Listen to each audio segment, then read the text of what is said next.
Water weight fluctuations. This is a really important topic because a lot of people, I guess, are blindsided by this thing occurring, especially with weight loss. Weight gain, there's also some stance on it, but weight loss especially, I think it's more prominent. So what is it? It's pretty much just your body retaining more fluid than usual, or even just usual, because your body is always retaining fluid, obviously. But this can mean bloating, puffiness, some it's hard to describe because it almost hides itself in where fat would usually be. So like around the waist, the stomach, the legs. But yeah, and how does this usually occur? Like, how does this happen? Like, what are some factors that make this happen? There's a few. There's quite a few, and most of the time, there's just too many, I guess, to keep track of. So some off the top of my head are eating a non-consistent amount of salt. Now, I'm not saying high salt because your body your body adjusts to the amount of salt you're having. So if you always have a high amount of salt, then your water levels, your water retention levels will level out. It's the inconsistency. So one day you might have like 4,000 milligrams of sodium or something crazy. You got like McDonald's or just had some French fries that were super salty, and that inconsistency, that, like, let's say you usually have like 2,000 a day, 2,000 a day, 2,000 a day, then hit that 4,000, you're going to have some water weight fluctuation because your body's like, what's going on? And then obviously the same goes with water. Like if you're just drinking the same consistent amount of water and then suddenly you have like 4 extra cups of water, you're going to be holding more water. But also to keep in mind that food has water in it. Some foods have more water in it than others. So if you never eat vegetables or fruit, you're just like, eating meat and potatoes and whatever, and then suddenly you start chucking fruit into your diet. Fruit has so much water. You're eating watermelon. Think about all the more water you'd be getting into your body having more fruit. But then if you consistently have it, then it sort of evens out. But not many people know this. It's like not like a common thing to know. Cortisol, so stress can make your water levels go out of whack, like normal just general inflammation in the body. Menstrual cycles mess with your water retention like crazy. If you're injured or sore, your body wants to hold, your body is injured. It wants to hold that water. Poor sleep is a big one. I like, there's a common saying called like the whoosh effect, and it's almost like you go to bed, you're all full, you're looking watery, you're looking bloated, and then you wake up in the morning and it's like whoosh, completely gone. So when you have poor sleep, you're not like getting your body time to, I guess, flush yourself out in a way. If you're sick, water weight's going to be out the wazoo. There's just so many different things that can affect water weight, and like it might not even be just one thing. It could be like 2 or 3 things. So it's just so hard to nail it down.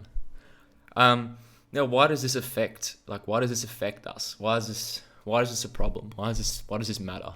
And it's not a problem. It's just that if you're unaware of it and you're tracking your weight, you're working towards a goal, you're trying to lose some weight, it can hinder seeing progress. Even though 100%, if you're sticking to your diet or sticking to your whatever you're doing, sticking to your goals, it's like you're still progressing. It's just what the water weight does is it puts like a blanket over it. You can't see it sometimes. So if you're checking your weight every day, just in the morning, whatever, and one day, whoa, I'm up 1 or 2 kilos. What's going on here? Like you might freak out a little bit, especially if you're, I guess, new to this, you're losing some weight, and you're like, well, I've been trying really hard and now I'm up 1 or 2 kilos. You might freak out a little bit.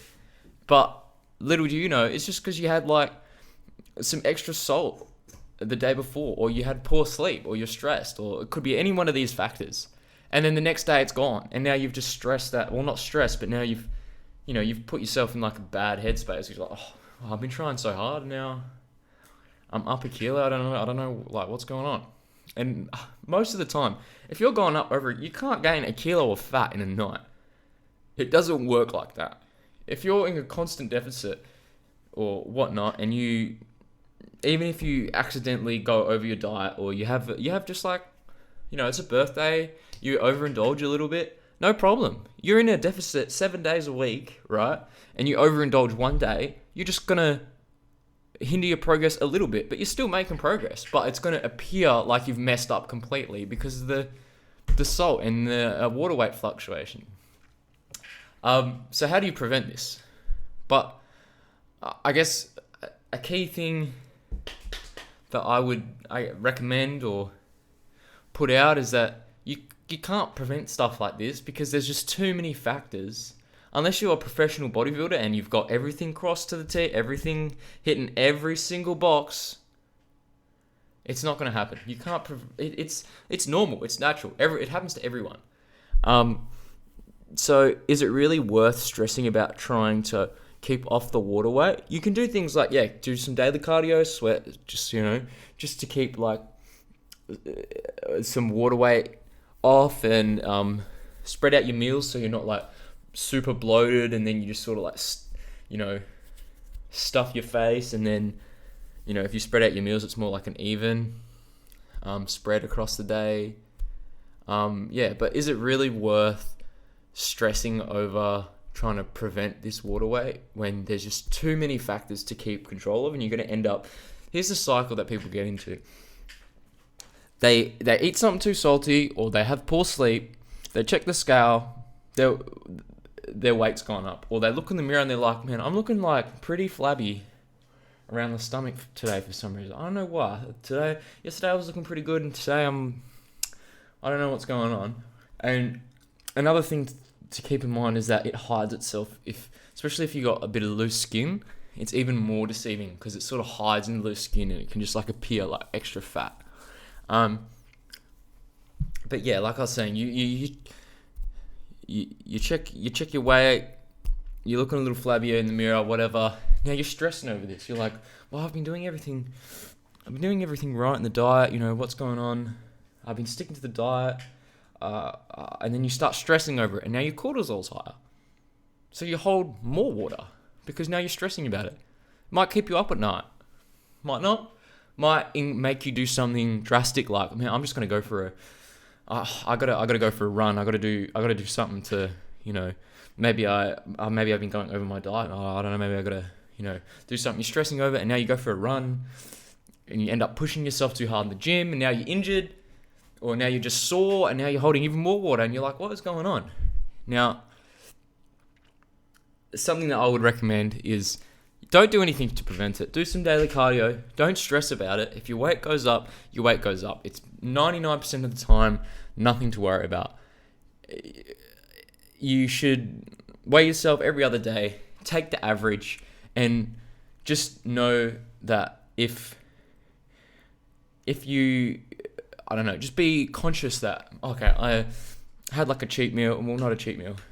Just be conscious. I had like a free meal the other day, and it was like super salty. So I'm not going to weigh myself today because I know I'm going to be up, and it's just